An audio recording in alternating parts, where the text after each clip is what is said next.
आसंता 27 तारीख रे हेबो खंडपड़ा एनएससी अध्यक्षांक विरोध रे अनास्था भोट। निर्वाचन अधिकारी तथा अतिरिक्त जिलापाल अनुपस्थित रहिबारु गतकाली हेबाक थिबा अनास्था भोट बातिल होइतिला। खंडपड़ा एनएससी अध्यक्षा आरती फानक विरोध रे अनास्था प्रस्ताव आगत होइछि।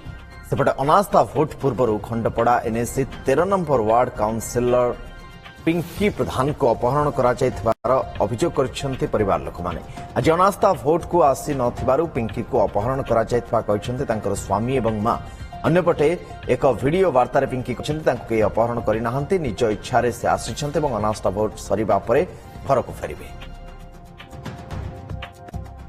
मो छुआ को मो स्त्री की से 3:20 मो घर लेकिन जापर मु पुलिस द्वारस्थ हली। पुलिस एफआईआर रखिले एवं पुलिस जाइकरी सेठी गोटे स्टेटमेंट नहीं गले जे सी भल अच्छी सुरक्षित अच्छी निज इच्छा अच्छी से मुझे विश्वास करी आज्ञा कारण मो आगे सी स्टेटमेंट जेहतु पाखे अच्छी 2 वर्ष छुआटे अच्छी से धमक देते मुझे छुआ को मारिदेवी तो स्वामी की मारिदेवी तेणु से डरिकी हुए तो यही बयान दे थाईपे।